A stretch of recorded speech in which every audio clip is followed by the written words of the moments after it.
Au Congo, la profession du journaliste, un métier noble, peine jusqu'ici à jouer pleinement sa partition en tant que pilier de la démocratie. La presse est bien présente sur le marché, mais ne dispose pas des moyens conséquents pour assurer son indépendance. Il suffit juste de faire le tour des organes de presse privés pour se rendre compte des conditions difficiles dans lesquelles les journalistes travaillent. Les conditions sont vraiment difficiles. Vous savez, il y a des moments parfois dans le studio où nous produisons, vous savez, parfois il nous manque de climatisation. Vous savez, c'est pas facile de présenter un journal debout pendant 45 minutes dans une salle qui n'est pas climatisée. C'est un exemple parmi tant d'autres. Ça fait plus d'une vingtaine d'années qu'on fonctionne comme ça avec les moyens du bord. Il va de soi que les conditions de travail ne sont pas bonnes. Les chevaliers de la plume et du micro passionnés et très enthousiastes, soucieux de servir l'information aux lecteurs, auditeurs et téléspectateurs, ne disposent que de maigres moyens, alors que les défis en couverture médiatique sont énormes. Pas de subvention des pouvoirs publics et même la fameuse redevance audiovisuelle destinée aux médias n'est jamais arrivée à destination. Le journal, en ce qui concerne la vente, ça ne rapporte rien. Ce qui nous fait vivre, ce sont les annonces, les pubs. Sinon, depuis longtemps, on aurait mis la clé sous le paillasson. Quand on voit le travail que nous accomplissons sur le terrain, ce que nous faisons, les activités que nous couvrons, ce ne sont pas des activités des privés, mais c'est beaucoup plus les activités des pouvoirs publics. Donc on récompense. En retour, en principe, on devrait bénéficier d'une subvention de ces pouvoirs publics. Mais malheureusement, vous êtes journaliste, je suis journaliste. Ce que nous constatons sur le terrain, mais c'est un vide total. Personne ne se bat pour une subvention pour ces médias privés. Et en travaillant comme ça. Les problèmes de financement, il faut les prendre en plusieurs volets, en plusieurs questions. Qui doit financer la presse privée? La réponse, tout le monde dira que dans les autres États, comme le Gabon ou la Côte d'Ivoire, alors vous avez un certain accompagnement de l'État de la presse privée. Il y a quelques critères qui permettent à l'État chaque année d'allouer une enveloppe financière aux organes de presse privés. Et ce qui permet de diversifier les sources d'information, de faire vivre la démocratie dans toute sa pluralité en garantissant le pluralisme dans le point de vue. Ce qui permet aussi à nous, journalistes, d'avoir des gens qui analysent eux-mêmes de manière sincère, sans état d'âme et rigoureuse les sujets d'actualité. Ça, c'est le premier aspect. Mais le deuxième aspect, on dira toujours, c'est l'État à qui incombe le devoir d'accompagner les initiatives privées passées. Les entreprises de presse sont des entreprises privées. Mais est-ce que parmi nous, quelqu'un a-t-il le souvenir que son organe de presse a déjà eu un apport de notre gouvernement? Je ne crois pas. Vous savez que depuis 2001, le président de la République avait eu l'amabilité de financer personnellement la presse. Mais depuis 2001, on n'a plus financé la presse.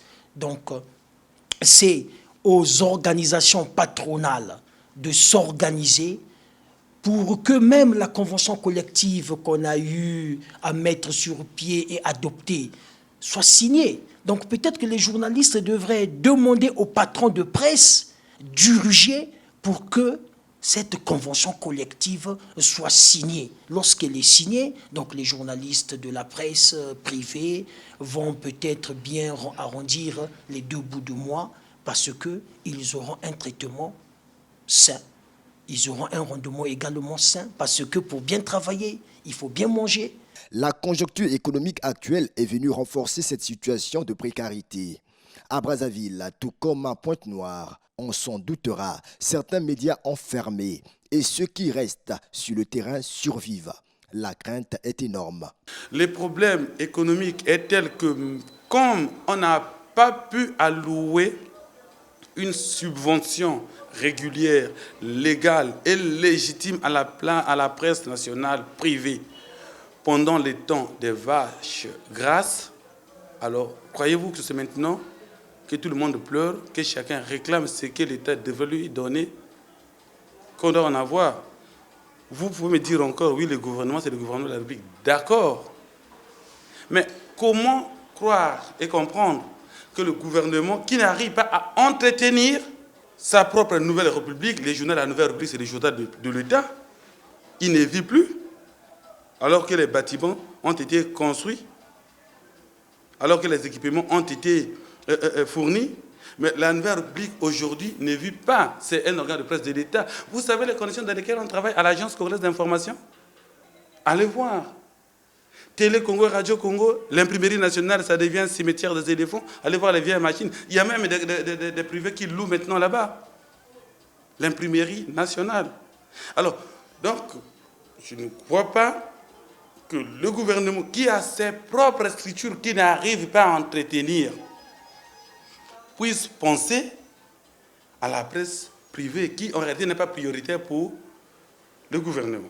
Nous travaillons déjà dans des conditions difficiles, des conditions déplorables. Vous l'avez dit vous-même qu'il y a certains médias, il y a certains organes qui ont disparu par manque de financement. Et la crise est venue empirer la situation de ces médias. Bon, nous, si on essaie de se maintenir, c'est parce qu'il y a d'abord l'amour de ce que nous faisons. Il y a l'amour d'abord de ce que nous faisons et les gens se sacrifient. Voilà pourquoi la DRTV se maintient. Mais sinon, quand on voit l'environnement économique actuel, je pense qu'on devrait disparaître comme les autres. Mais les gens aiment ce qu'ils font, se sacrifient. Et voilà pourquoi vous voyez la DRTV. Et si on se sacrifie, ce n'est pas pour nous. On se sacrifie pour le pays. Et le pays devrait être reconnaissant. Mais malheureusement. Les médias d'État ne sont pas épargnés. C'est le cas de l'Agence congolaise de l'information qui ne bénéficie pas des moyens répondant à sa taille. Difficile donc pour ce média, censé de jouer le rôle du fournisseur national en information, de satisfaire à la demande. Il faudrait que l'État essaie un peu de regarder comment les autres travaillent dans les autres agences, pour que nous mettons au niveau de ces agences-là pour que notre rendement soit vraiment assez fiable. Les télévisions et radios congolaises, considérées comme des médias chauds, à défaut de disposer du financement fondu sur place, pas de bonne grille de programme, les services de production n'arrivent pas à servir du contenu riche en informations, faute de moyens. Il paraît ici difficile pour ces médias de se hisser au rang de ceux appartenant à de grandes puissances financières occidentales. En termes de grandes productions, de lourdes productions, vous savez, en matière de télé, de radio, je vais parler des médias chauds. Vous savez, la production demande beaucoup de moyens, et techniques et financiers. Alors, c'est vraiment difficile pour nous, par exemple, d'étoffer notre grille de programme, tout simplement parce qu'on n'a pas les moyens. Nous avons les techniciens, les journalistes, généralement, ils viennent de l'université Mariengwabi, et donc formés, voyez-vous.